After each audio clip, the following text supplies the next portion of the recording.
Hey everybody, welcome to No Bones About Wrestling. I'm your host Asa, and I'm here with Kay Fabulous. Hey. And this is your AEW Collision recap and review. They were live from Toronto, Ontario, Canada. And this is episode 2 of Collision. And let's get right to it. Tony Schiavone calls out Darby Allin and Sting to announce their partner for their trios match at the Forbidden Door pay-per-view, but instead, who comes out? Chris Jericho and Minoru Suzuki. And the fans are chanting, they're cheering for Chris Jericho. Of course, he's a Canadian legend. Jericho says, "Don't pander to me. I'm not from Toronto, I'm from Edmonton." And Jericho then threatens Schiavone. He puts a baseball bat, the baseball bat, up to Schiavone's throat and tells him, "Tell me who the partner is." And Schiavone says, of course, "I don't know who the partner is." And then cue Sting's music. Sting and Darby Allin come out. And Allin talks into the camera, talking to Sammy Guevara, who I guess is at home or in his hotel room or whatever. He's talking to Sammy Guevara and says, "It's a good thing you're not here." And he tells Sammy that he's going to kick his ass on Sunday. Very creative promo from Darby Allin. Well, he also says he needs to decide what kind of person he wants his daughter to see him as, which I think is a good way to get at him as a upcoming new parent, know. So are we going to see Sammy turn on Jericho on Sunday? Is that the implication?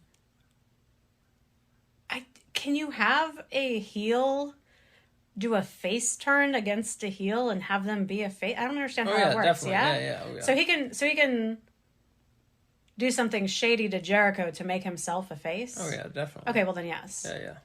I was thinking Jericho would have to turn on him so that he can save face as a face, but if he can do something shady and still be a face, then yes. It could work either way, especially with Jericho involved. Yeah, I mean, Jericho can make anything get over. He's great in that way. I thought they might do like a Jericho is trying to get him to cheat and he refuses, and so it costs them the match kind of a thing. Rather than have him turn on him in a heelish manner. Sammy turn on Jericho in a heelish manner, Mm-hmm. No, I don't know. But so they Jericho and Suzuki announced their team member, and it is Naito, which the fans in Toronto seem to be behind.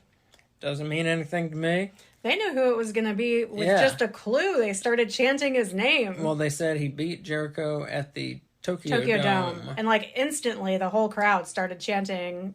Yeah, the crowd at Toronto is a lot more knowledgeable about Japanese wrestling than we are, I should say. Yeah, I'll be clear before we get into the show. We don't watch New Japan. It's nothing against New Japan. It's just we take a lot of time to cover American wrestling. We have jobs. We simply do not have time to cover American wrestling and Japanese wrestling. This is not our job. I want to be clear about that. This is something we do on the side.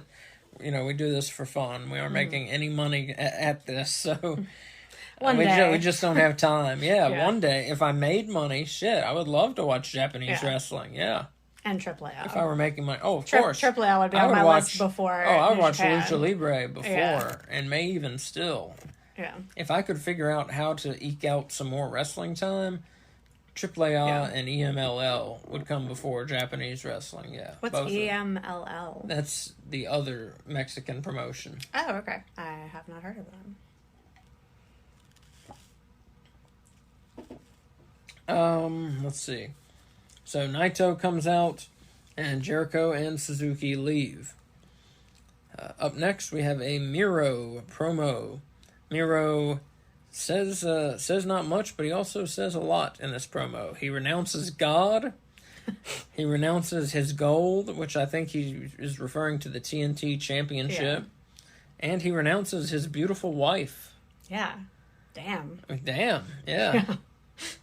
So but why is he renouncing all? That's what was unclear.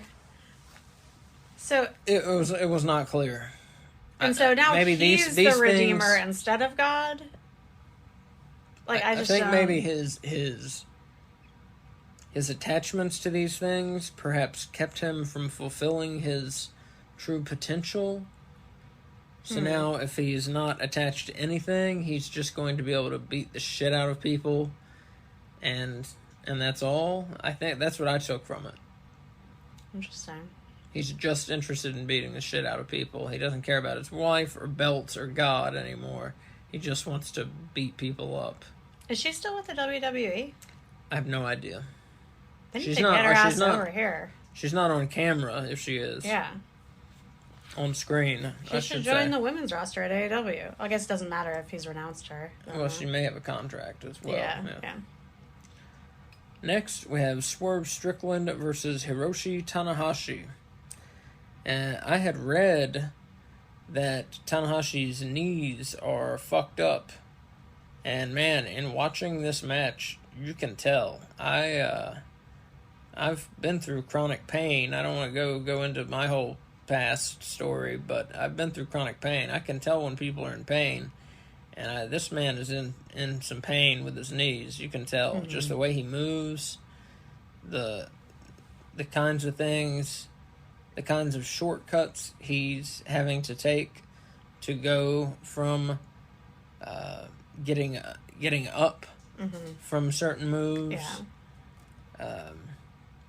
Getting in and out of the ring. Especially. I mean, I saw it just from him walking up the ring steps. You pointed it out to me before the match started. Yeah, I was like, this guy can hardly get up the ring steps. So I don't know. This was tough to watch at times for me. So he's still in there wrestling. I'm not exactly sure what his knee problems are. I'm going to look into that. But I know he has some. And I was doing a little Googling during the match, and I read that he is struggling with a knee injury right now. Some people, and of course it's the internet, so who fucking knows? But some people think he should be out, and some people think whatever, he's a wrestler, tough it up, and blah blah blah. So I don't know obviously the extent of his knee injury. But he seems like he's either injured or he's doing a very good job of playing someone injured. But I think the man is really in pain. Really injured, yeah. But the match starts with some chain wrestling. Tanahashi, he pulls out his air guitar. He throws his air guitar to Swerve, who plays it. Tanahashi then hits Swerve with a basement dropkick. Tanahashi and Swerve then, they're both pulling on each other's hair. They're warned by the referee to stop.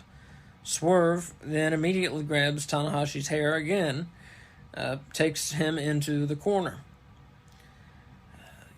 Tanahashi gets Swerve down, and then heads to the second rope and hits a somersault senton on Swerve. Strickland then, with a somersault into a flatliner, takes down Ace. That's one of Hiroshi Tanahashi's nicknames. Sling Blade by Tanahashi. Hiroshi then comes off the top rope with a frog splash, and it took him a second to get up there. He came off with a frog splash. Swerve gets his knees up, and it's turned to a 2 for Swerve. Swerve heads up top, goes for a stomp, misses. Tanahashi hits him with a sling blade. Tanahashi up top, frog splash for the pin and the win. So despite Tanahashi's obvious knee problems and the workarounds, I thought this was a pretty good match. He did fall off the top turnbuckle. He did. Yeah, he did fall off the top turnbuckle at one point. But we weren't sure if that was a work, like if he was playing up like, oh, my knees hurt, or if he like actually fell. I think he actually fell. Yeah. I'm not sure, but I think he actually did fall. He was climbing up the turnbuckle and fell from like the second turnbuckle back down to the ring apron. I think he was having trouble getting up there. I'm not sure, obviously, but that is how it appeared to me. But everything else aside, it was a solid match. I give it 3.5 bones out of 5. As tough as it was to watch it sometimes, it was a well structured match. I was rooting for Swerve the whole time. Didn't come through, obviously. Tanahashi picked up the win. It's not going to do much for him, and he's not going to beat MJF at the pay-per-view. But yeah, good match. So, Kay, what do you have to say about this one? I'm surprised you gave it 3.5 bones. Like I said, it was well structured and entertaining match, despite the how hard it was to watch a man in pain do his ply his craft. Yeah, I blame you for me thinking it was worse than a 3.5 bone match, because you pointing out before the match even started about how much pain he was clearly in super distracted me through the whole match. Like, every move he did, I was watching his knees, you know, like. And so I don't know if I would have said a 3-bone match had I not been informed of that. But overall, the match was like really slowly paced, which isn't always a bad thing. Yeah. But for a Swerve Strickland match is really unusual. It was an okay match. It was okay. It was like an average paced independent wrestling match. Yes, yeah, but it wasn't. It was entertaining. It was entertaining. It wasn't what I expected to see from this like legend from Japan and from Swerve Strickland, you know. And I get like people are injured and I want him to be safe and do what he can, you know. The only other thing that you didn't mention that I feel like is worth noting is I have a quote from Kevin Kelly. Oh God. The world's greatest commentator. Yeah, I'm not a Kevin Kelly fan. I know some people have been raving about how good of a commentator he has been on Collision. I haven't liked Kevin Kelly. He was on WWF back in the day, and I disliked his commentating style then. I still don't like him now as a commentator. I don't know what people are liking about him. If you like him, I'm glad for you, but I don't like him. Well, in this episode, he mispronounced like 3 or 4 different wrestlers' names. Well, he called Swerve Strickland Shane, which I think, didn't he go by Shane? I don't know. I think he went by Shane Swerve Strickland for a little while. I could be mistaken, but that's definitely not what he is called now. Yeah. He's Swerve Strickland. He called Andrade Andre. He called him Andre, yeah. He called Takeshita some really weird pronunciation of Takeshita, which is not how you say his name. But anyway, so my quotes. God. It was after the hair pulling incident where Takeshita and Swerve were both pulling each other's hair. I mean Tanahashi. What did I say? Oh, sorry, I said Takeshita. Yes, Tanahashi. He said, there should be a code amongst men with great hair. That they don't pull each other's hair. And I feel like that was the best comment he had all night. I'm not a fan of Kevin Kelly I'm either. not a fan of Kevin Kelly, yeah. And since we're talking about the announce team, I'm going to talk about the announce team real quick. Is that okay? Okay. It won't take long.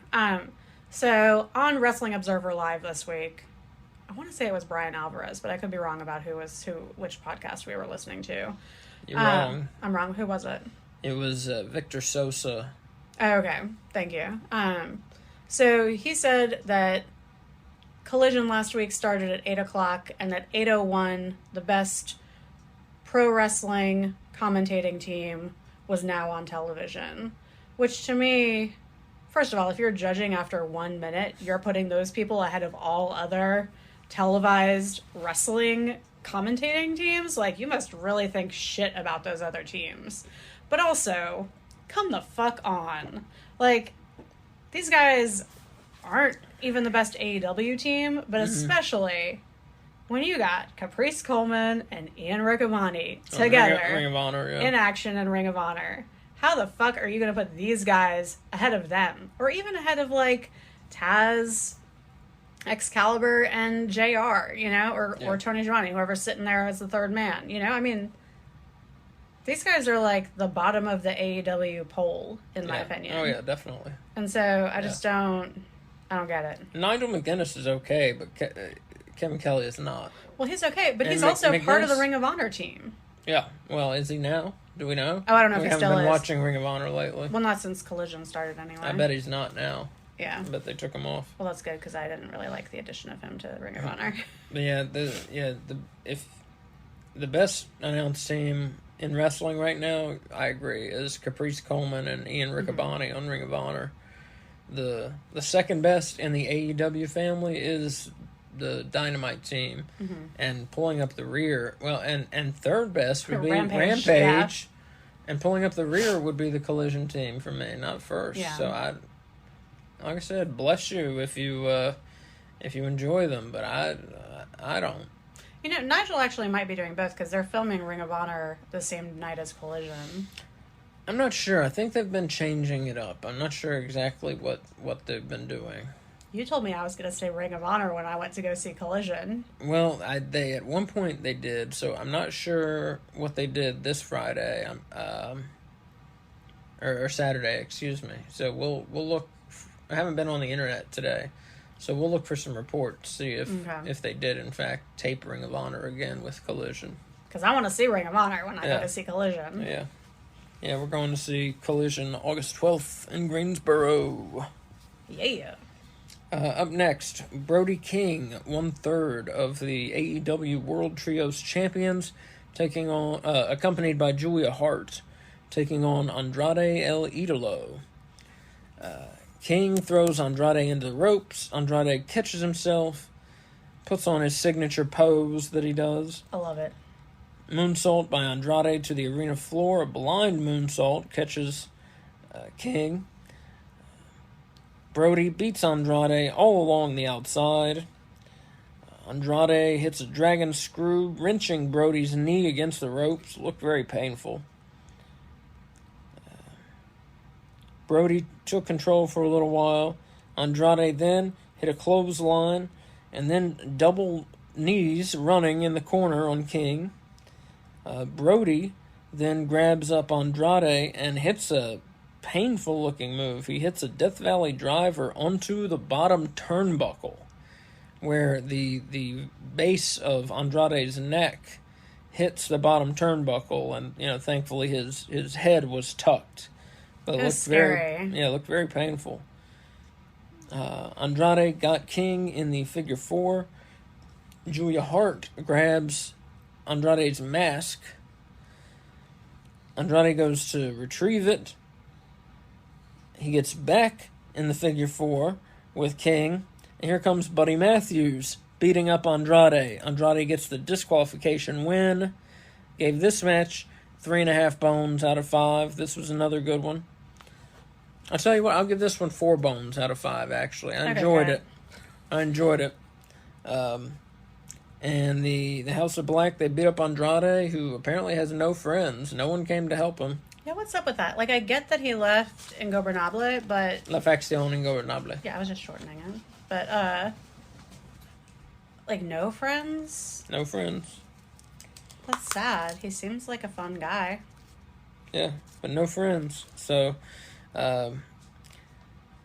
Matthews, Julia Hart, and Brody King stand there creepily, holding Andrade's mask, and all of a sudden, Malachi Black's face appears on the big screen.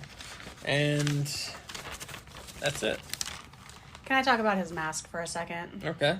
So, I went to school for costuming prior to becoming a teacher.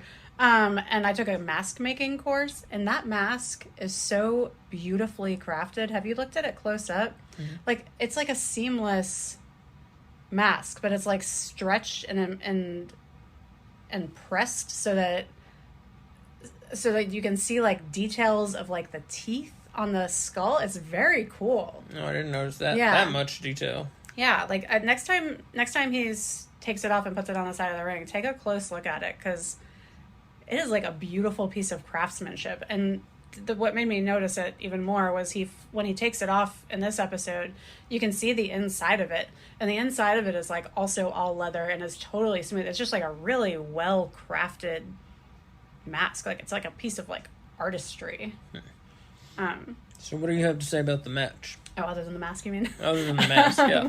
So I love Andrade's posing on the ropes. I think it's a unique take on what we normally see like Roosh do in the middle of the ring, you know? Mm-hmm. The moonsault to the outside was crazy, and it only led to a 1 count, which was surprising. I love Brody King's barking that he does. Have you noticed that? And now the crowd has like started barking with him. Yeah. I enjoy it. I think it's a a good representation of his character. Yeah, and my only other really thought is that Andrade is so good, and I really missed him. Yeah, and definitely. I am beyond thrilled that he is back and that he's on Collision. Because I feel like when he was on Dynamite, there's just so much talent that he wasn't able to be featured prominently, and I feel like he's going to get featured somewhat prominently on Collision, at least so far. 2 episodes, 2 matches. Mm-hmm. That's a good start. Yeah. So yeah, I'm really excited that he's back, and I hope that he finds some friends soon. Yeah. And he's a face, apparently. I don't know. It's hard to tell. I think he's a face. I mean, he's getting beaten up by heels, so I think he's a face. So, yeah, he needs some friends to save him from getting his ass beat by the House of Black. Do you think we're eventually going to get some luchas on Collision? I don't know. Yeah, that's one of the things, the most noteworthy thing about Collision so far is no high flyers. And when the high flyers are there, like, Swerve is kind of a high flyer. He's not, like, super high flying, but a little bit. He does a little. I mean, well, you didn't see, when he did a AAA Fatal 4-Way match on their pay-per-view, like, he was high flying, you know? Like, I mean, so he can do it, and he does do it, but, like, his match tonight on Collision, there was none of that, you know? And so I'm very curious to find out, like, if this is going to be an intentional difference between Dynamite and Collision. Well, it seems to be, when you look at who they've advertised to be featured, CM Punk, Powerhouse Hobbs, Andrade El Idolo, Miro, FTR. I don't know Scorpio Sky that well. Is he a little high flyer? Just a little. Yeah. Just a little. I mean, these are not high flyers. Yeah. You know? They might break out a move every once in a while, but these aren't, we were talking earlier off microphone, and the people who were not appearing on Collision, the Lucha Brothers, Commander, El Hijo del Vikingo. I could go on. Bandito. Like, none of the Luchas. Yeah, none of the Luchas, Yeah. So it seems to be purposeful. But there are only 2 episodes in, and there's only so much room on the card for so many matches. But it seems to be purposeful. Yeah, it does. I hope it's not, though, because while I can see kind of the desire to give the shows 2 different feels in their style of wrestling, I feel like that would be a mistake or a misstep from AEW. I think so. Because I feel like part of the most exciting.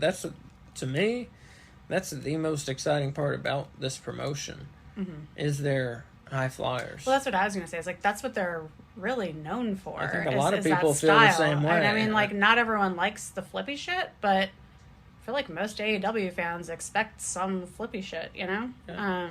All right, I know everyone doesn't feel the same way as I do, but I love the flippy shit, Yeah. I mean, I like all the other stuff, too. Don't get me wrong. I like, just wrestling, mat wrestling, technical wrestling, all that stuff too. But give me some flippy shit. Don't take it away altogether from Collision. Well, I think too, every match doesn't have to have flips, but give me some. And that would be a really good opportunity to help the flippy shit shine. Because I feel like in Dynamite, you're like lost in a sea of flippers. But if you have a high flyer that you want to feature, making them one of the only high flyers on Collision would be a really good way to do that. Sorry, I don't know. We were talking about Andrade and a lack of friends. All right, so out next, Christian Cage and Luchasaurus come out. And Christian Cage is holding Luchasaurus's TNT Championship belt. And Christian Cage goes on talking about the Toronto Maple Leafs choking in the NHL playoffs.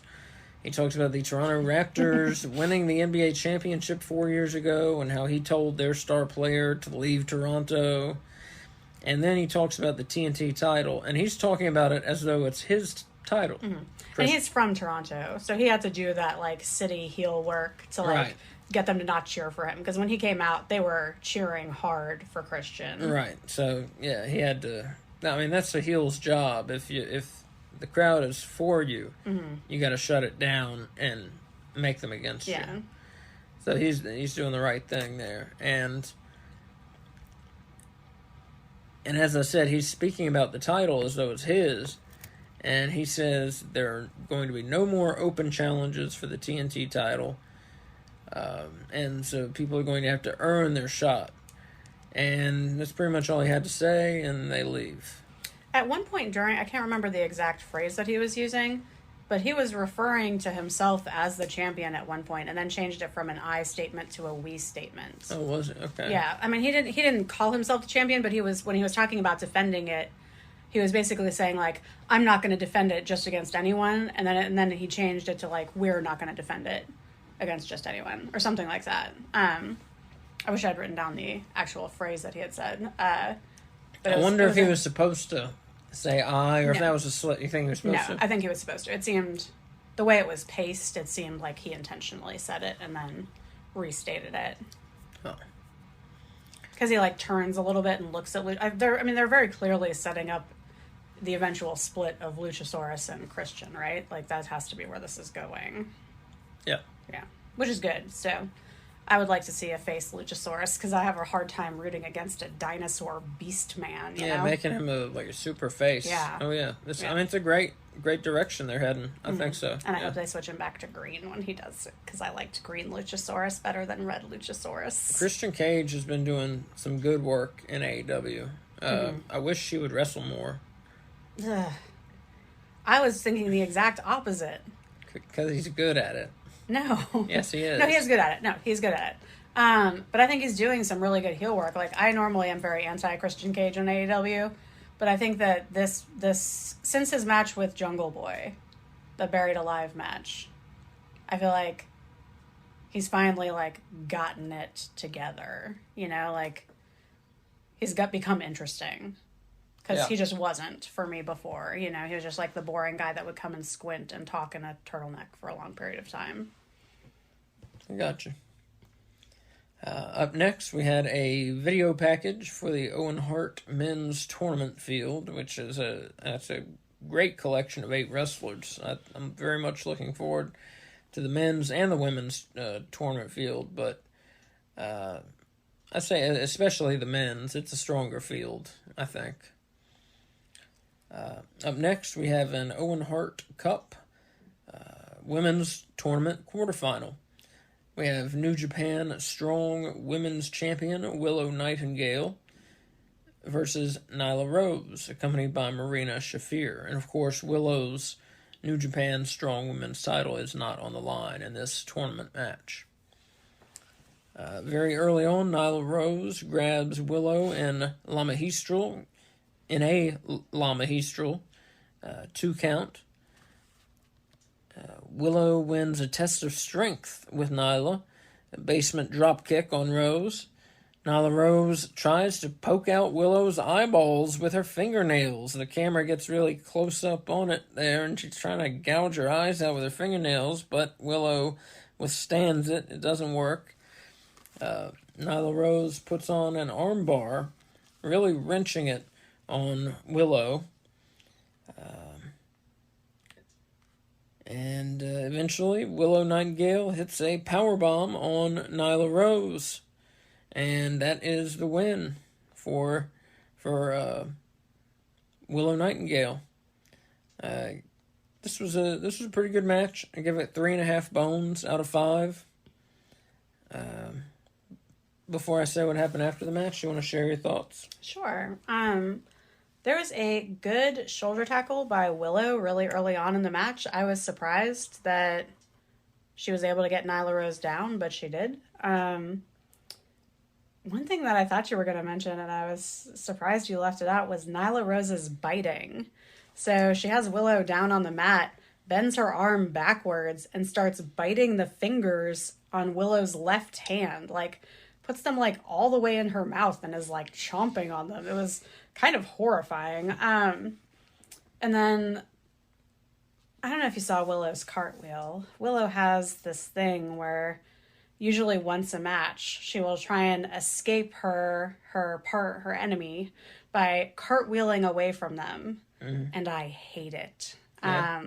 She moves so much slower when she's cartwheeling. Like, it's so stupid. Step aside. And it's not even, like, a great cartwheel. It's not a bad cartwheel, but, like, it's an unnecessary cartwheel. Yeah. But I feel like Willow really looked good in this match, and I think Nyla Rose is a big reason why. Like, I think she did a great job making Willow look good. Yeah, definitely. Especially, like, Willow winning the feat of strength. Like, that's a big deal. Nyla Rose is a strong person. Well, that's the thing, is she's a good base. Who, Nyla Rose? Yes, Yeah. for Willow to do moves. Where it's hard, you know, you put Willow Nightingale in there, let's just say with Riho. Willow Nightingale, there's only so many moves that she can do against Riho. Because there can't be any that involve Riho having to support Willow Nightingale's weight, because she can't. Yeah, the size difference between the two. So you put, I mean, these are two of the heaviest women in the division. You put them in there together, and both of them, their entire repertoire, except maybe suplexes, are available to them. Yeah, we didn't see a single suplex in this match. Yeah, I don't know if either of them could. You could probably do a snap suplex, but not a proper suplex. Yeah. But that's you know, what you get is, you know, called being a good base for moves when you're larger like that. I did not know that. I learned a new term today. That's exciting. But yeah, I enjoyed this match. For the single women's match of the night, I feel like it was a good one. It was a good match. After the match, it was slow paced, but not in a bad way. Exactly, yeah. Not in a bad way. Deliberately paced, I would say. Not slow. It's not slow, yeah, I deliberately agree. Paced. After the match, the Outcasts came out and tried to attack Willow, but Sky Blue appeared and prevented them. With a chair, not just like Sky Blue by herself, because that's not very intimidating. Right. She came out with a chair and prevented them. So we got the Sky Blue Willow Nightingale feud with the Outcasts continuing on. I think they're good homegrown representatives, you know? If you can't have Britt Baker and Jamie Hayter out there, like, I feel like those two are some of the next best homegrown stars to represent AEW in the Outcast feud. And who knows why Britt Baker and Jamie Hayter didn't show up. Well, Jamie Hayter's injured. That's why she vacated the belt. Right. Duh. Yeah. Who knows why Britt Baker didn't show up, though? I know. Yeah, I forgot about Hayter. Duh. My fault. We have a Scorpio Sky promo next. This was strange to me. Scorpio Sky talks about what he's accomplished in the company. He points out that he was half of the first World Tag Team Champions. Of course, he and Frankie Kazarian as SCU. He also points out that he was, I believe, a 2-time TNT champion. And here's where it gets strange, though, is he says that before, when he found success in AEW, he wasn't ready for it.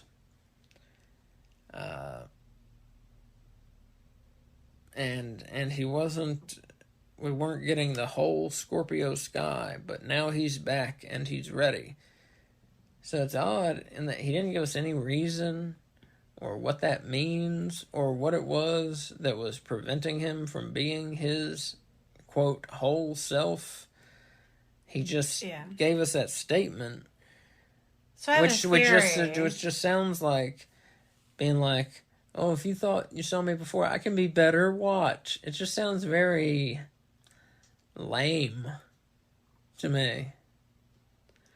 I think he was this. Now, again, this is me interpreting it, so this might not be what he meant at all. But I took it as how some professional athletes, when they first get into the pros and start seeing success, they get like overwhelmed by their success and can't handle it. Like Zach Greinke comes to mind. Like, he had to step away from Major League Baseball when he first started because mental health wise, like it got to be too much for him and he needed to like recenter himself, and then he came back and won the fucking World Series or whatever. And so that's how I took it, was like he couldn't handle the pressure and the fame that came along with being the champion. And so he needed to step back, gather himself, and now he's ready. Yeah, and he gave no explanation for where he's been or what he's been doing. Or Yeah, I don't. Do you know if he's been injured? Because that's what I thought was up with him. I have no idea where he's been or what he's been doing.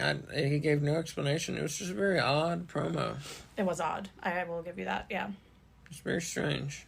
And especially if like you don't watch other sports and you don't know that sometimes that's a thing that happens in pro sports. If that was what he was trying to imply, like I said, if that's the thing, tell us that's the thing. But it just he it's not what he said. He didn't say that. Mm-hmm. He said he had to step away, didn't he? Yeah. He said he wasn't ready for it, and now he's back and he's ready. And so just go expound a little, you know. Mm-hmm. If you're Scorpio Sky, just give me one or two more sentences. What does that mean? Why weren't you ready then? What's changed about you? Just one or two more sentences, you know? Yeah. It was just an odd promo. Like I said, just I don't know, just odd. Didn't explain, and also the odd part, like I said, didn't say where he's been, what he's been doing, why he's been gone, any of that. Yeah, I mean, I'm glad he's back. Don't get me wrong, but it was strange. Well, no one has said in their promos why they've been gone. Like Andrade and Miro didn't say why they were gone. Yeah, you're right. But the difference is this one seems like he chose to be gone. He's telling us he chose to be gone. Mm-hmm. So give me a little more about why you chose to be gone, where you went, what you did, what's made you ready now. Yeah, no, tell me a little more. Give me, like I said, just one or two, three more sentences, and this would have been something instead of being nothing. Vague, I wonder if time was a factor, like if they had to cut down his promo or something. But either way, glad he's coming back. Mm-hmm. He's a solid wrestler. I like Scorpio Sky. I'm ready to see him in the ring. Yeah, exactly. Like I don't need 2 weeks in a row of you talking about how you're back. Like show me that you're back by wrestling. Mm-hmm. So hopefully, episode 3, we're gonna get some Scorpio Sky. Up next, we have Powerhouse Hobbs versus Jeremy Prophet, whose hair is awesome. That's about the only awesome thing about him. Yes, it is. Yeah. Didn't like his chances. Hobbs beat on him.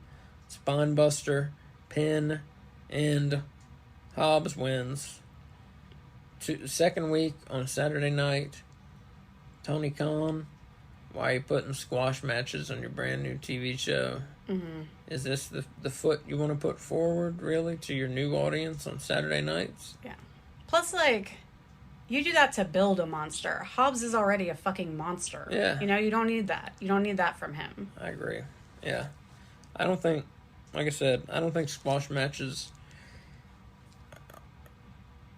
are what you want to do when you're a brand new show. On a brand new show. Like I said, you're trying to build an audience. And it's not showcasing the talent because you don't give them enough time to showcase anything. Even just in this day and age, I just think squash matches are very passé. It's very 1994, you know? I have been always very against squash matches, and you told me you felt like they had a place in wrestling. What's up with that?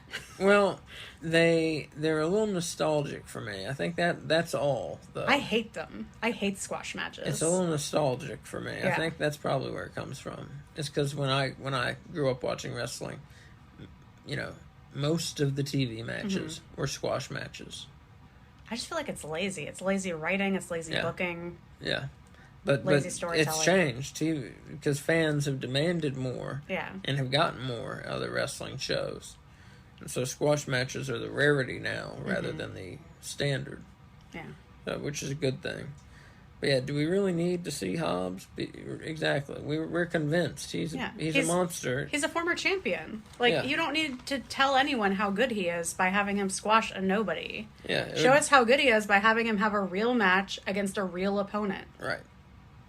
For a real amount of time. Yeah, and it's like, do we really need Jeremy Prophet? Why don't you have Hobbs against someone we know? Mm-hmm.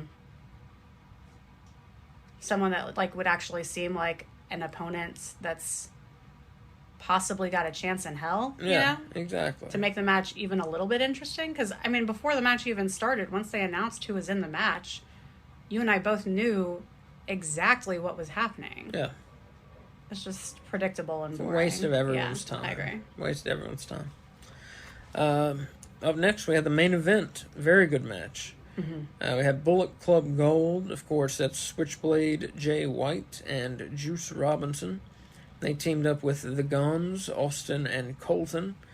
And they took on the team of CM Punk, Ricky Starks, and the World Tag Team Champions of AEW, FTR. Early on in the match, Juice was fighting with Dax. He hit a senton on Dax. Robinson slams Dax down.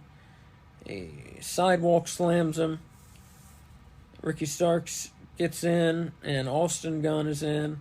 And Ricky walks on the ropes and gyrates his hips. With his tongue out. With his tongue out, and then jumps off and hits Austin with an axe handle. I don't like that move. The move where, a guy holds his opponent's hand and walks along the ropes for 10 seconds and does this and does that. That's so stupid. Because why doesn't... I'm not telling you, the audience, anything you don't know, but just why doesn't he just pull him down? It's stupid. Or push him off. This shit is stupid, I don't like stuff in wrestling that takes me out of the match. I like to suspend my disbelief. We know it's predetermined, but when I'm watching the match, I like to suspend my disbelief and think they're really fighting. Mm-hmm. But when some silly shit like that happens, it takes me right out of it. So yeah, he hits Austin with an axe handle after gyrating his hips. Punk is in against Jay White next. Punk chops and punches him in the corner. And Punk's reception in this match, it was not the rousing ovation he got in Chicago. He did get some cheers, that's for sure. It wasn't like a thunderous ovation at all. Mm-hmm. Just kind of normal face pop. And there were definitely some boos, some loud boos mixed in there. I think the crowd was 50-50 for him and against, based on, especially it was very close. Especially when Jay White was in the ring with him. Yeah. And they started cheering for Jay White and cheering for Punk, and it was going back and forth. That was very even. Yeah. Not surprising, but after seeing Punk in Chicago, it was a little bit surprising. The crowd was more split than I expected. I expected much more of a face reaction. I didn't expect. I expected maybe 25% heel, 75% face, and it was more like 50-50. Yeah. Yeah, but Kenny Omega's Canadian. So I had not even thought about that. Yeah, so I feel like I had not even thought about that. It, right? Yeah, I bet you're right. Hadn't even thought about it. Plus, Canadians are nice. So they probably don't like CM Punk for being such a dick all the time. Well, here's my thought though. If you don't like Punk, why'd you buy tickets to Collision? Because that's the show that's coming. Well, but if we didn't like Punk, but there was an AEW show coming, even if it was Collision, we would go because we want to see AEW. Yeah, but yeah, good point. I mean, are they not doing Dynamite in Toronto also? I don't know. I know they're doing... Next week's Collision is in Hamilton. Oh. So I think they're doing Collision and Forbidden Door in Toronto. And I guess they're not doing two shows. Yeah. Okay, never mind. I take it back. That was stupid. So Punk is chopping and punching Jay White in the corner. And Punk does the thing a couple times in the matches where he's getting booed, and he puts his hand to his ear to listen, kind of like Hulk Hogan used to do back in the day. And but of course he's getting booed rather than cheered, and he does it again, puts his hand to his ear and hears some boos, and then he does the Hulk Hogan leg drop, Yeah. which was pretty funny. Does that on Colton Gunn. Dax and Juice in the ring now, exchanging chops. A lot of tags in this match, so excuse me if I'm jumping around. Cash Wheeler hits a stun gun on Colton Gunn. Then hits a backbreaker on Colton. And he has tagged Dax in. So Cash hits that backbreaker on Colton. And then Dax comes in with the elbow drop on Colton. Jay White and Punk back in. Jay White hits a dragon screw on Punk. Juice Robinson back in. Drops an elbow drop on Punk's knee. Austin Gunn in on Punk. Tags in Jay White. He front suplexes Punk on the ring apron. Punk back in the ring. Getting beaten on by White. White with shoulder strikes on Punk in the corner. And White tells Punk he doesn't belong in the ring anymore. Punk gouges his eyes and takes him down off of him in the corner there. Juice Robinson comes in and tells Punk he's going to sleep. And Juice Robinson tries to steal Punk's finisher, the GTS. Punk gets out of it. Tags in Ricky Starks. Ricky Starks comes in, hits a blue thunder bomb on Jay White. 2 count. Suplex, 2 count, broken up by Juice Robinson. Dax Harwood in now. Pile drives Juice Robinson. Cash Wheeler in, clotheslines one of the guns. Does a military press of the other gun, throws him out of the ring. Very impressive show of strength by Cash Wheeler there. Back in the ring, Uranagi by Jay White on CM Punk. Hits another Uranagi on Ricky Starks. Gets a 2 count. And then Juice Robinson hits Ricky Starks Robinson is on the outside. Starks is on the inside. Juice Robinson hits Starks. Starks falls right into the hands of Jay White. Jay White hits the Blade Runner on Starks, gets the pin and the win while everyone else is fighting on the outside of the ring. Excellent match. 4.5 bones out of 5. After the match, the Guns and Bullet Club Gold in the middle of the ring do the Bullet Club Gold, the hand signal, the Guns up hand signal. Seemingly, the Guns are now part of Bullet Club Gold. That is definitely the way it came off. So I think we have new members in Bullet Club Gold, which they've definitely needed for weeks now. And it's now a proper faction instead of just 2 guys. And such a perfect choice for members. I think so. Yeah, the Guns are very good. They have been improving drastically right in front of our eyes. Yeah. In the ring, on the mic, both. And Colton alone on the mic has improved. He was terrible months ago. He was terrible on the mic, and he's improved to serviceable, borderline good on the mic. Yeah. Austin is good, and he's improved to annoying heel, pretty darn good level. Yeah. And their chemistry together is excellent. They are very good in the ring. They're going to be a very good tag team. Whoever has been helping them out in the ring, kudos to them. I'm sure their dad a lot, and I'm sure some of the behind-the-scenes, crew. I'm not sure who else has been helping them out, but the Guns have come a long way in a very short time, and I'm very impressed with them. They're breaking kayfabe. The dad doesn't talk to them anymore. Kay, what do you have to say about the 4.5 bone main event of Collision? This, by the way, was the match of the night. Oh, yeah. For sure. I have grown to really appreciate Juice Robinson. Oh, yeah. Both in the ring and out. Not just, like, out of the ring, like, on promos, but also on the outside of the ring during matches. Like, he's just very entertaining in everything that he does. So even if he wasn't physically doing something on the outside of the ring, the shit that he yells at the people in the ring during the match, so entertaining. He's great. And so he's great all around. He's like the whole package. He adds a lot to a match. And he's such a weirdo that he's like such a fun character, you know?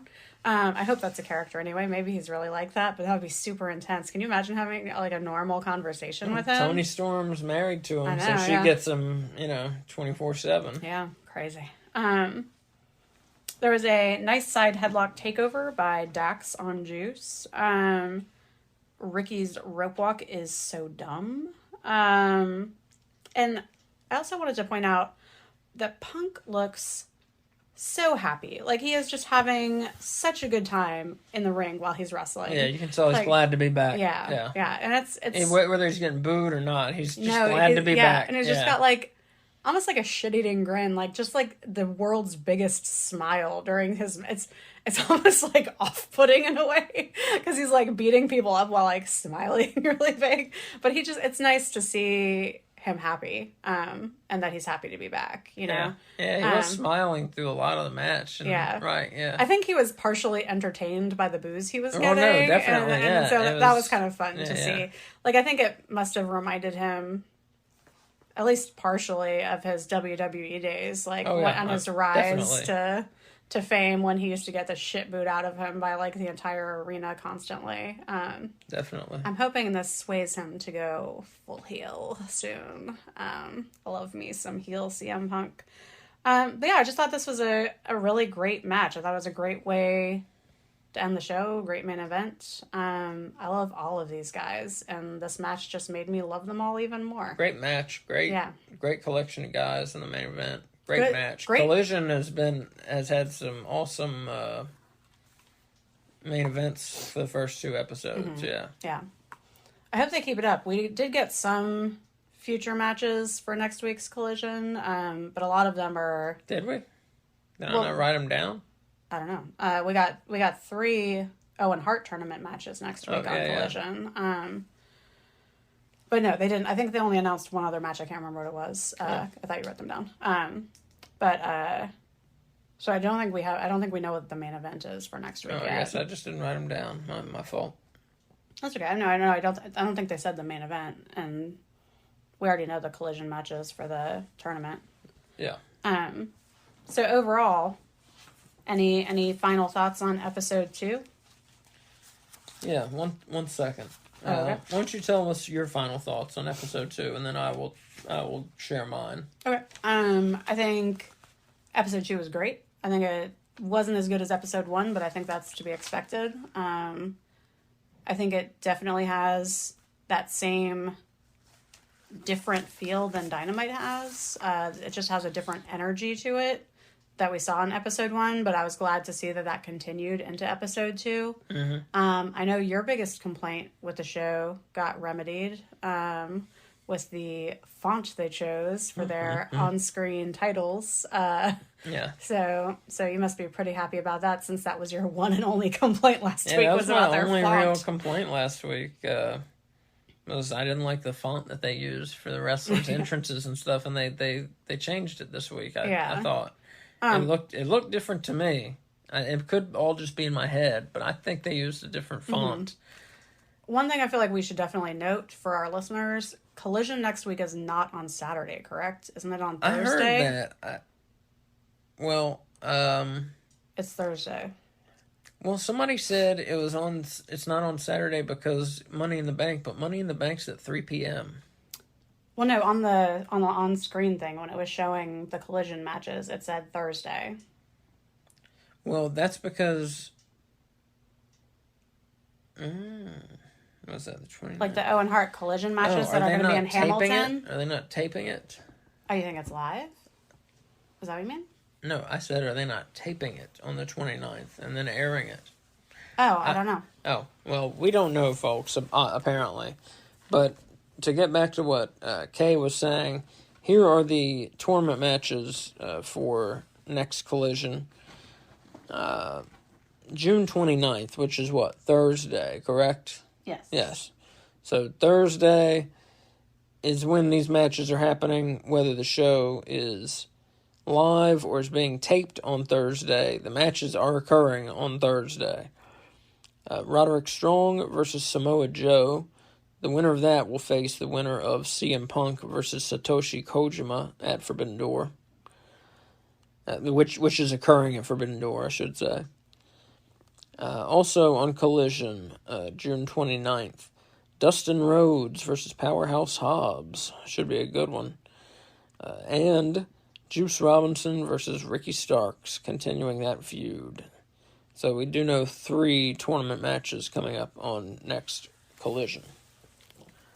My final thoughts for the show, I don't have a whole lot. As I said, I do want to see some high flyers. It seems like a purposeful choice that they have left high flyers off of the show.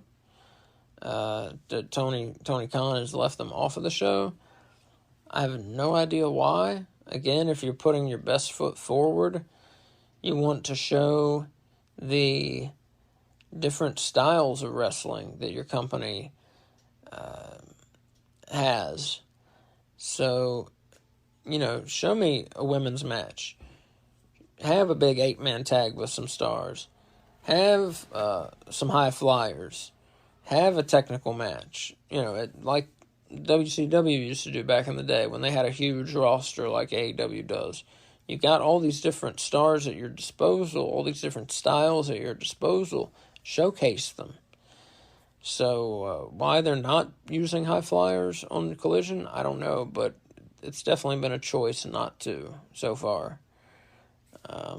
That's my only thought. And like Kay said, yes, I did not like the fonts that they used when when wrestlers entered last week. It just did not look right to me. It did not look like a big time wrestling show. It just didn't look good to me. So what do you think about the new font? They've changed the fonts. I like them. I'm still not crazy about them, but it looked a lot better than last week's. Yeah. They could all be in my head. I'd have to see them side by side, but I'm pretty sure they changed the font because it looked right this week. They must have, because as soon as the writing came up on the screen, you were like, oh, they changed the font. And so I think for you to notice it that quickly, it had to have been different. Yeah. Did you find out what's up with the Saturday or Thursday? I looked at the Collision schedule for the next month. This is the only Thursday show. It didn't say if it was airing Thursday or just happening on Thursday. Yeah. But I don't think that if it wasn't airing Thursday, they would have put Thursday on the screen. And they put Thursday on the screen. Oh, I missed that. Okay. Yeah. All right. Well, we are going to cover. We have a pay-per-view coming up very shortly, so we're gonna do our predictions. Yeah. So let's get to it. All right, we are really quickly going to do our AEW New Japan Wrestling Forbidden Door 2023 predictions. 6-man tag team match. Chris Jericho, Sammy Guevara, Minoru Suzuki versus Sting, Darby Allin, and Naito.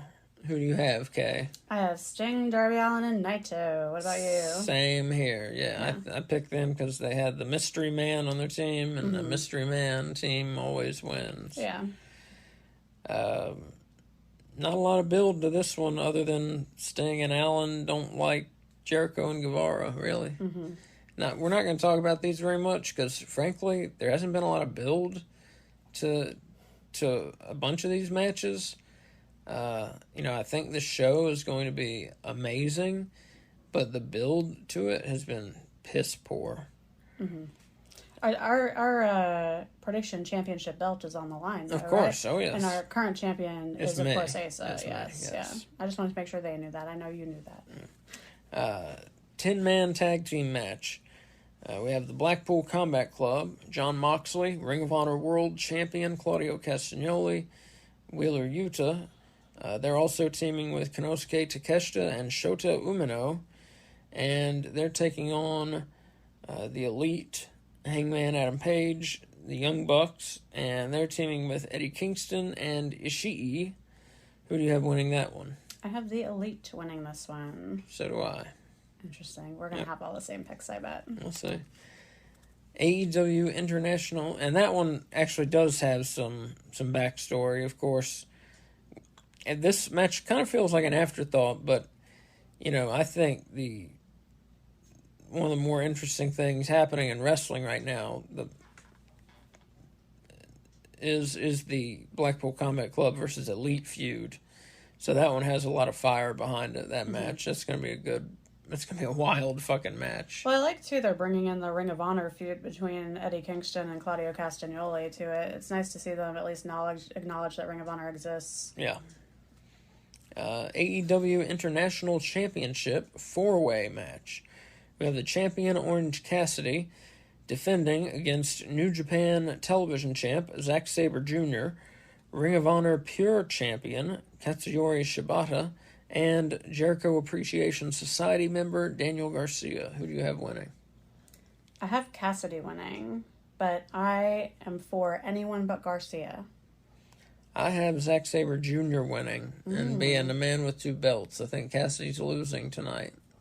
Interesting. I would like to see Sabre win. Like, originally, he was who I wanted to win. Really? But then last night when we were on Last Week in Wrestling, we were talking about Orange Cassidy's reign and how awesome it's been, and it made me not want him to maybe end it quite yet. So we didn't say who we're going for. So wait a second. In the 6-man tag match, let's go back. Jericho, Guevara, Suzuki versus Sting, Allen, and Naito. Who are you going for? I'm going for Jericho, Guevara, and Suzuki. Me too. 10-man tag match. Blackpool Combat Club team versus Elite team. I'm going for the Elite team. Me too.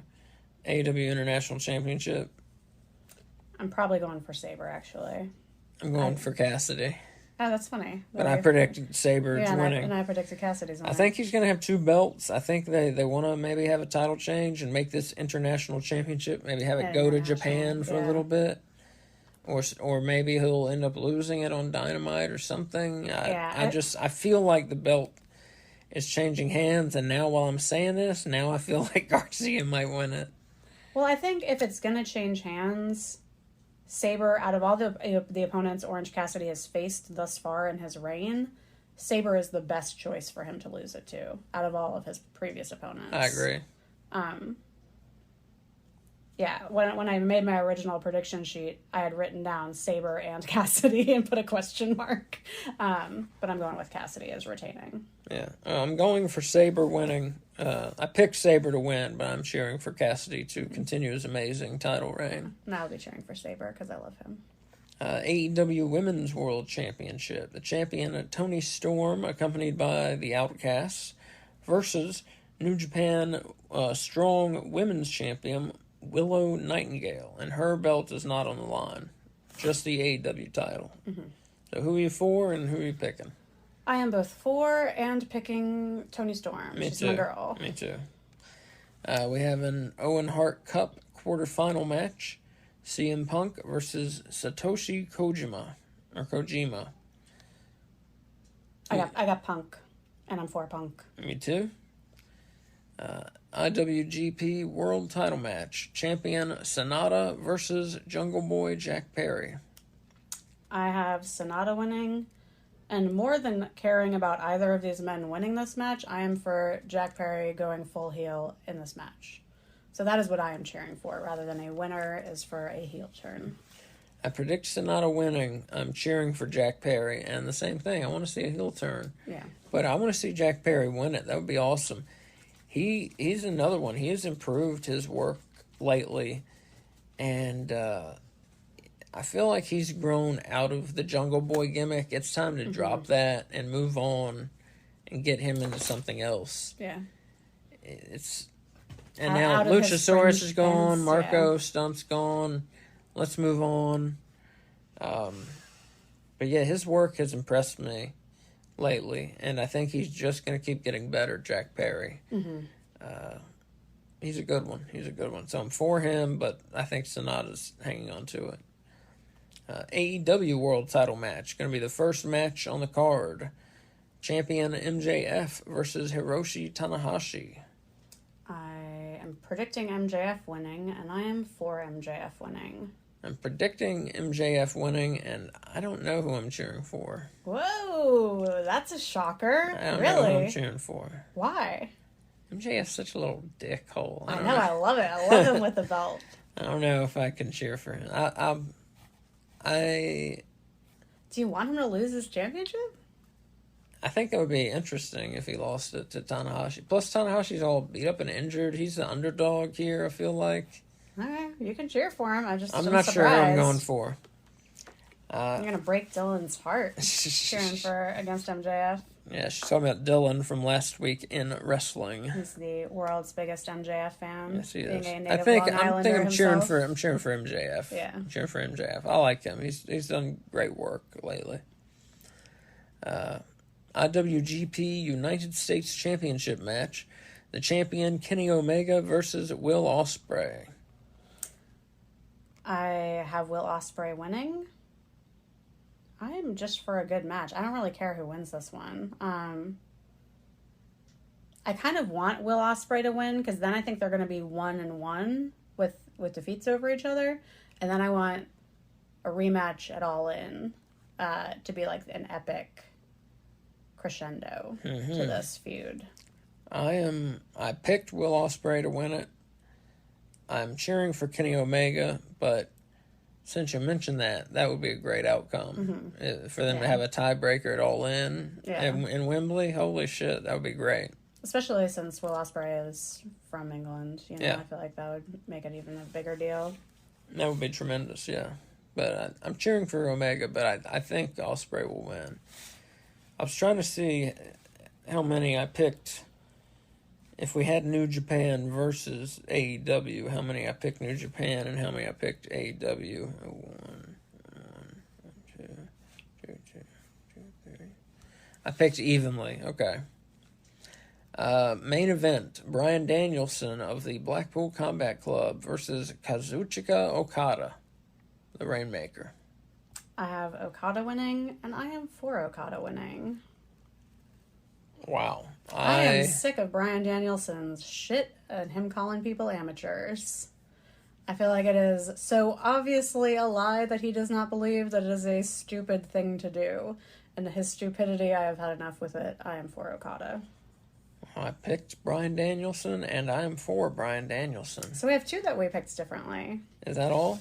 Yeah, I think so. So, yeah, because the Okada match and then the four-way. We picked different. Danielson and the four-way, that's all? Mm-hmm. I think so. Yeah. How about that? Yeah, that and what do you think is going to be the match of the night? It's hard because I don't know these New Japan guys well. Pick one. I think the four-way is going to be the match of the night, but I don't think anyone is going to agree with me on that. I think it's going to be... I think it's going to be... Yeah, it's tough, isn't it? Yeah.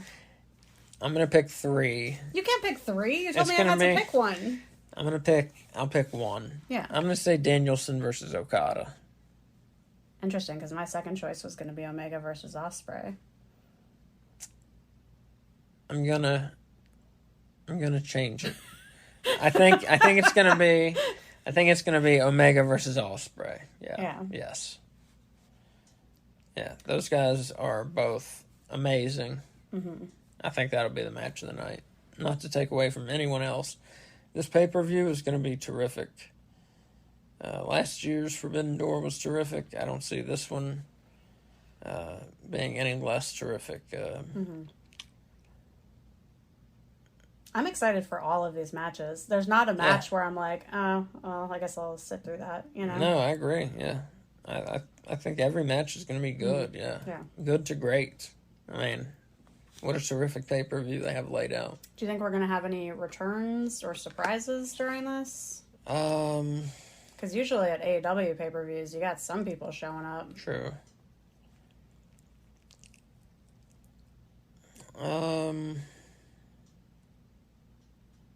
Man. I think we might see Thunder Rosa. Yeah? Because she hasn't done a promo for Collision, but she's in their commercials. she's got to be coming back soon. I think she might show up during that Outcast homegrown business. I feel like, as much as we've heard about him lately, I feel like there's a chance that Goldberg might be coming to AEW. Really? Because I've been watching Tony Khan's answers. Is he coming? Is he not? And they've been changing a little. In what way? One was like, no, I've been talking to him, and it's not the time, something like that. It's not, no, not right now.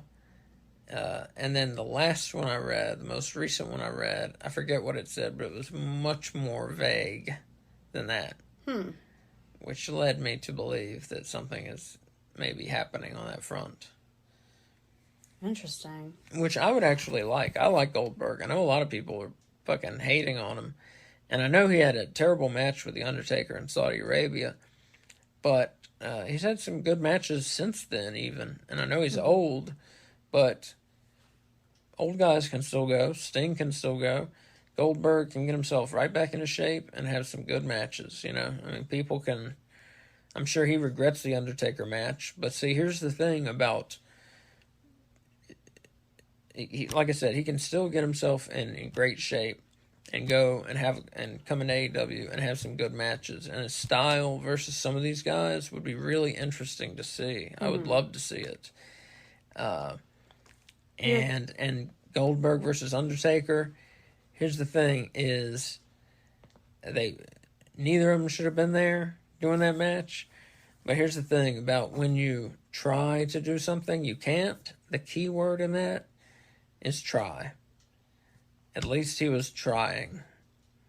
At least he was trying to give us a show and trying to perform for us. So that's the thing to always remember about these guys. Even when they fuck up, they're trying to do this for us, you know? Plus, too, I think with that match, because I brought that match up the last time we talked about Goldberg on here, but, like, people forgave The Undertaker real quick for that match, you know? And they were fine with him continuing to have matches on WWE after that. But they're not offering Goldberg the same chance, which is odd and a shame, you know? Yeah. Because he wasn't the only person in that bad match. Right. But interesting. He looked worse than The Undertaker did, but neither of them looked great in that match. I didn't watch the match. But like I said, Goldberg has had good matches since then and can get himself right back into shape. I mean, there are plenty of people in their 50s, which I forget how old he is now. He's 50-something, I believe. I'm not sure exactly. Could be 40, late 40s, early 50s. I'm not sure. Do you think he'd end up on Collision? With his style and, like, the size? I think so. Yeah. That'd be cool to have, like, someone big for, like, who's on there? Like, Hobbs, Luchasaurus, Miro. Like, that would be a fun feuds. Even him and Punk, you know? Would be interesting. Yeah, I agree. But see, so many people are just against him. I don't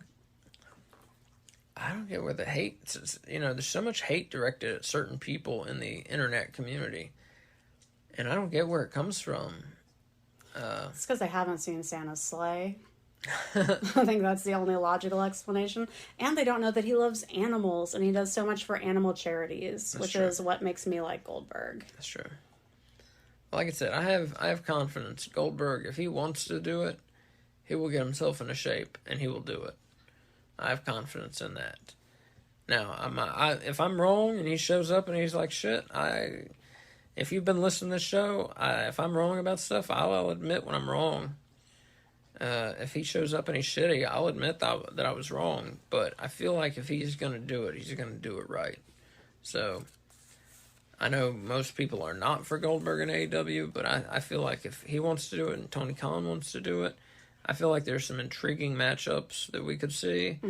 And let's see him do it. I think he's got such an aura around him. And, you know, he's still a big name. He's still a star. He's one of the biggest names in the history of the business. Bring it on. Yeah, let's see it. I would love to see Goldberg. But enough about Goldberg. Where did I even get started? You asked me who's coming. Yeah, if you thought we would have any surprises. And there was one lady who I was thinking could be returning. I'm trying to think who. Not Thunder Rosa? Not Thunder Rosa. And Not I'm trying Jamie to think Hayter? who it was. No, not Jamie Hayter. I cannot think of it, but there was one lady who I was thinking yesterday who was returning tonight, and I cannot think Has of she her been now. injured or just out? I can't think of who it is. Okay. Oh, well. Okay. So, folks, thank you for listening. Wherever you listen to podcasts, please subscribe. Make sure you don't miss an episode. We'll be back Monday, tomorrow, with our Forbidden Door recap and review show. Make sure you're subscribed so you don't miss any shows. If you want to follow along with us, we're going to be live tweeting during the pay-per-view. You can follow along with us on Twitter at No Bones Wrestling with an R, and at Kay Fabulous 80, KY Fabulous 80 on Twitter.